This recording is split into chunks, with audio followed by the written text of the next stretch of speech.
This is Kalila Reynolds. Good morning once again. Good morning, Dr. Clarke. Good to be here with you having a chat.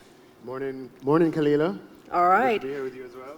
So the theme of this conference is delivering economic growth through partnerships, financing regional infrastructure, SMEs, and innovation. And as Dr. Clarke mentioned in his speech just now, some of these seem different, but they are related, and I hope to touch on quite a few of these areas if time permits during our little chat this morning. And let's start with the infrastructure point, which you spent a good deal of time talking about just now. And one of the points that you made is that Jamaica's ranked number 4 in Latin America in terms of doing business. PPPs. But our ranking is low in terms of financing, number 13, because we're not yet attracting those big private sector dollars on infrastructure projects. And that's an important point, because I'm sitting here thinking, when you think infrastructure, or when a lot of people think infrastructure in Jamaica recently, they're thinking Chinese-funded projects, roads, big buildings, and so on. And so the complaint from the local private sector, one of the complaints is that, well, we want to get in, we want to give our money, we want to invest in these areas, but we can't compete with the big Chinese dollar. Is how do you continue to attract that foreign direct investment while still ensuring that the local private sector has a role to play? As a government, we believe in open, competitive, and transparent processes that deliver the best for the Jamaican people. Sometimes those processes will result in local firms, and sometimes they'll result in foreign firms. The DBJ has engaged in a number of transactions that have had local firms, but at the end of the day, the responsibility to the taxpayer is to provide the best for the Jamaican people at the end of the day. There's a conflation of things that you mentioned. I mean, first of all, the number 13 is not in the sense of attracting private sector dollars. It is that the capacity to absorb private sector dollars in infrastructure doesn't exist because we're not making those opportunities available. There's over $1 trillion in the non-banking financial sector, i.e. pension funds and security dealers and so forth.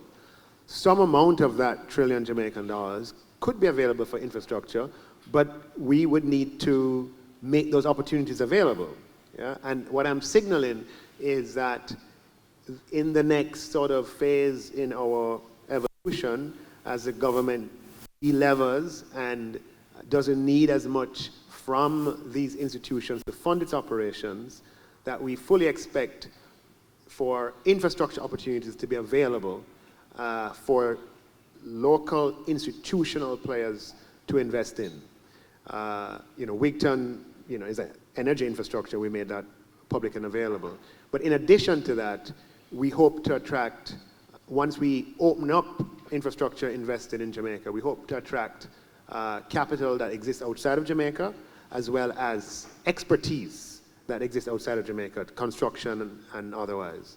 You mentioned pension funds, and I remember a few months ago, I think it was sometime last year, you did announce that the government would be, not removing, but relaxing, that's the word I was looking for, would be relaxing the restrictions on what pension funds can invest in. How has that been going? Have you seen the take-up from the pension funds that you were expecting, or is it still too early? We brought the regulations to Parliament in January.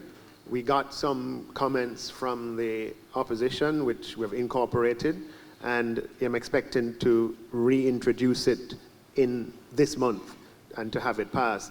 We're seeing interest on the part of institutional investors to get in on the infrastructure game. If you sort of think about it, infrastructure is a defensive industry to invest in. You will always, even in good or bad times, people need to use infrastructure. And so they tend to be reliable investments for long-term investors. So the highway projects and other types of water projects, we think that we'll have a lot of appetite once they are given the opportunity. That is, as far as on the investing side, the complaint would be that, or the reality would be that Jamaican institutional investor has never really had the opportunity. When we were the first East-West highway that we did, we went and had a direct negotiation with Bui, But that was necessary at the time. We had to have a direct negotiation because the capacity to engage in an open and transparent process that has the confidence of international players did not exist at that time.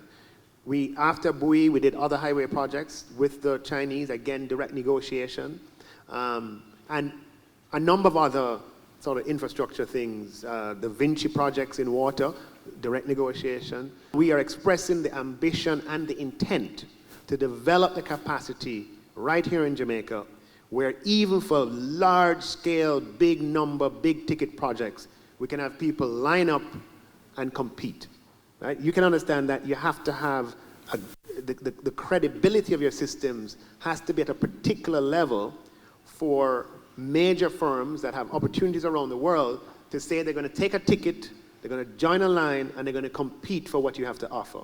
And it is that credibility, it is those systems that we are intent on putting in place. It's not something that's going to happen overnight, right? It's going to take us some time to get there. So you will hear about other direct negotiated things that will emerge between now and then. But the express intent is that before too long, and it might take us, I don't know, could take us 2 years or so, but before too long, we want to have the domestic capacity that can generate confidence among international players that they will take a ticket, they'll line up, and they'll compete to invest or to develop our infrastructure in the way that they did for the airport.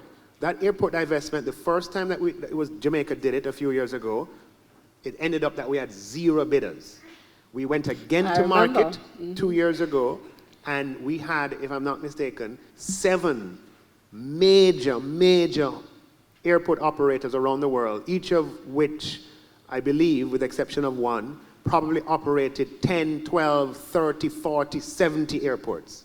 And they, given the robustness of the system, which, as I said, the EU put us at number 1, given the robustness of the system and the credibility of the system, those major firms that operate throughout the world had the confidence to take a ticket, to line up, and to put their best bid forward in a competitive process. We must achieve the same thing as far as traditional infrastructure is concerned.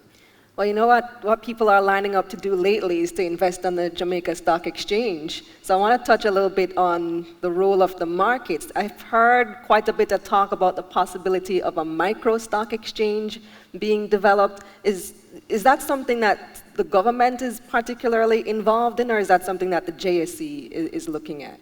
The Junior Stock Exchange has been doing incredibly well, and has been doing so well that I was at the CDB annual meeting last week where Warren Smith, the CDB president, and I believe it was in the Jamaican news, commented that he wanted to encourage exporting it. So I think that we want to make what we have successful and not necessarily dilute it with other things. So I'm focused on ensuring that our existing markets or existing exchanges are strengthened, that we have more firms list on them, and the government is taking the first step in that regard by making the commitment and living up to the commitment of taking public bodies public on the Jamaica Stock Exchange and giving the Jamaican people an opportunity to invest. So it sounds like you're not particularly excited about a micro stock exchange and that possibility. This government is more excited than any other government in the recent past on micro, small, and medium-sized businesses. We abolished the asset tax, which was a millstone around the neck of micro enterprises. We abolished the minimum business tax, again a millstone around micro business. We raised the threshold of GCT for micro firms. And we are making financing available through the DBJ and through the banking system that's targeted specifically at MSMEs. What I'm saying to you is that the junior stock exchange goes from 0 up to 500 million. So it includes firms that are micro.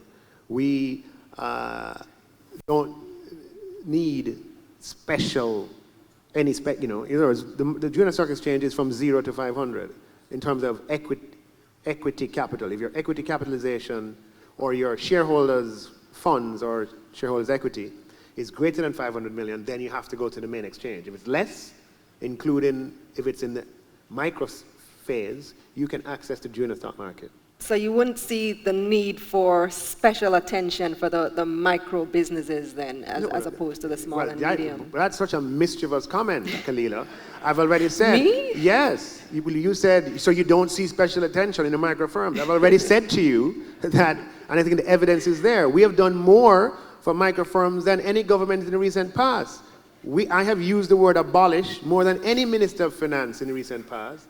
We've abolished the minimum business tax, which directly affects micro firms. We've abolished the asset tax that directly affects micro firms. And we've provided more financing through the DBJ and through private sector institutions for micro, small, and medium-sized businesses than at any time in the recent past. That is making MSMEs a priority. You mentioned the CDB meeting in Trinidad last week. I also attended that meeting. Dr. Smith made the point as well when I was speaking with him afterwards that perhaps a regional approach might be needed to regional markets, or because Jamaica has the stock exchange, Trinidad and Tobago has the TTSC, other countries have their own stock exchanges, and perhaps there could be more collaboration throughout the region so that a Jamaican investor can invest in a business in Antigua, where they might not have the access to the capital, or a Trinidadian investor can invest in Jamaica. Do you think more of that type of regional approach is needed? Yeah, I believe that efficient capital markets are indispensable for growth and development. And I'm proud of the capital markets here, the Jamaica Stock Exchange, and our debt capital markets. We are way ahead of the rest of the region. And Jamaica serving as a platform for the region is something that I would definitely support. And having more cross-border activity can only diversify the sources of funding and making projects more financeable. So yes, in principle, I'm totally in support of regionalization. How do we incentivize innovation? Because we have the incentives for the small and medium enterprises, even the micro and the junior stock exchange. But how do we ensure that those people with the brilliant ideas can get their ideas financed? Entrench a market-based system that relies on the dynamism of the individual